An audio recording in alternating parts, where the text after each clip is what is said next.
Assalamualaikum warahmatullahi wabarakatuh. Perkenalkan, nama saya Katrina Nabila dari kelas akuntansi NIM 2301020062. Di sini saya akan menjelaskan tentang tema laporan keuangan fiskal dengan judul Transparansi Keuangan Fiskal di Era Modern. Transparansi keuangan fiskal adalah konsep yang merujuk pada keterbukaan, kejelasan, dan akuntabilitas dalam pengelolaan keuangan negara. Ini mencakup di mana pemerintah membuka dan memberikan akses kepada masyarakat untuk memahami bagaimana anggaran negara, pendapatan seperti pajak, utang, dan lainnya, serta bagaimana keuangan negara dikelola. Tujuan utama dari transparansi keuangan fiskal adalah untuk memastikan akuntabilitas dan mencegah penyalahgunaan dana negara. Dengan adanya transparansi yang memadai, publik, lembaga pengawas, dan pihak-pihak terkait dapat memantau bagaimana anggaran negara digunakan dan memastikan bahwa dana publik digunakan dengan cara yang efektif dan efisien. Komponen utama dalam transparansi keuangan fiskal ada 4. Yang pertama, pengelolaan anggaran negara, di mana pemerintah harus mengungkapkan rencana anggaran tahunan dengan detail yang cukup, termasuk proyeksi pendapatan dan pengeluaran negara. Hal ini memungkinkan masyarakat untuk mengetahui prioritas anggaran pemerintah dan sejauh mana anggaran negara digunakan untuk tujuan publik. Yang kedua adalah pendapatan negara, menyediakan data yang jelas mengenai sumber-sumber pendapatan negara seperti pajak, pendapatan dari sumber daya alam, dan bantuan luar negeri.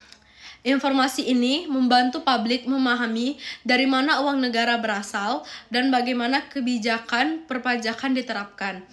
Yang ketiga, pengeluaran negara. Pemerintah harus mengungkapkan bagaimana dana negara dibelanjakan, mencakup alokasi dana untuk program sosial, infrastruktur, dan sektor lainnya. Hal ini memastikan bahwa pengeluaran negara digunakan dengan efisien dan sesuai dengan rencana. Yang keempat adalah laporan keuangan dan audit. Pemerintah wajib menyediakan laporan keuangan yang diaudit oleh auditor independen. Laporan ini bertujuan tentang kesehatan keuangan negara, memastikan bahwa penggunaan dana anggaran sesuai dengan anggaran yang telah disetujui. 3 hal penting transparansi keuangan fiskal di era modern. Yang pertama, akuntabilitas.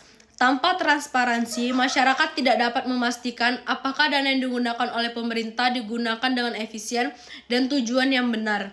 Transparansi memungkinkan audit eksternal dan kontrol sosial. Yang kedua, pencegahan korupsi. Dengan keterbukaan dalam anggaran dan pengeluaran, sulit bagi pejabat untuk menyalahgunakan dana publik untuk kepentingan pribadi. Korupsi. Yang ketiga adalah kepercayaan publik. Ketika pemerintah terbuka dan menjelaskan bagaimana uang negara digunakan, maka cenderung lebih percaya kepada pemerintah dan mendukung kebijakan publik yang ada.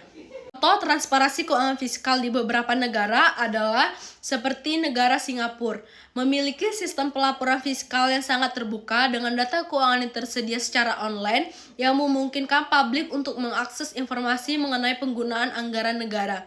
Yang kedua adalah negara Estonia, di mana dengan digitalisasi yang sangat maju, memungkinkan warga negara untuk melihat dan mengikuti perkembangan anggaran secara real time melalui sistem digital yang transparan. Sekian penjelasan dari saya akhiri. Wassalamualaikum warahmatullahi wabarakatuh.